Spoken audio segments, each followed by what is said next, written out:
रामायण की कहानी तो आपने हजारों बार सुनी होगी। राम, लक्ष्मण, भरत, शत्रुघ्न, चार भाई, चारों का अटूट प्रेम। लेकिन क्या हो अगर मैं कहूं कि इस कहानी में एक और किरदार था, एक भूली बिसरी बहन, सांता। हजारों सालों से रामायण की कथा हर घर में सुनाई जाती है, लेकिन सांता का नाम शायद ही किसी ने सुना हो। जी हां, भगवान राम की एक बहन भी थी, सांता, और उसकी कहानी उतनी ही अद्भुत है जितनी खुद रामायण। सांता कौन थी?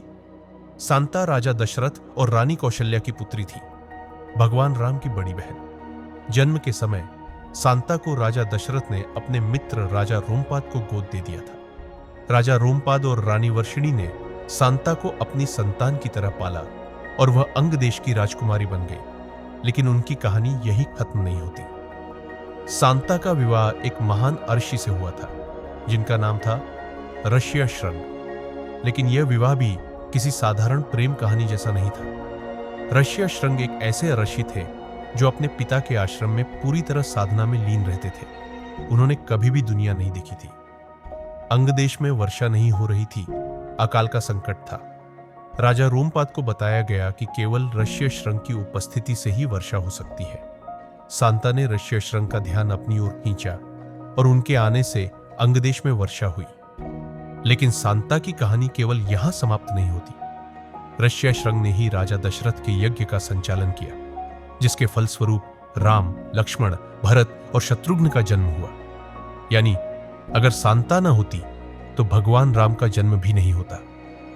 एक बहन जिसने अप्रत्यक्ष रूप से भगवान राम के जन्म का मार्ग प्रशस्त किया, यह है सांता की कहानी। लेकिन क्यों इस महत्वपूर्ण चरित्र को रामायण की कहानियों से लगभग मिटा दिया गया?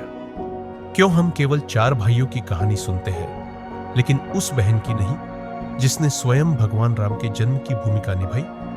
शायद क्योंकि वह कहानी हमें सिखाती है कि हर महान गाथा के पीछे कुछ अनसुनी कहानियां भी होती हैं। तो आज आपने सुनी राम जी की भूली बिसरी बहन सांता की कहानी।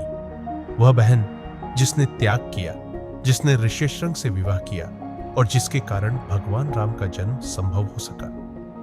अगर आपको यह वीडियो पसंद आया हो तो लाइक करें, अपने दोस्तों के साथ शेयर करें और हमारे चैनल को सब्सक्राइब करें, क्योंकि हम आपके लिए ऐसी ही छुपी हुई कहानियां लाते रहेंगे।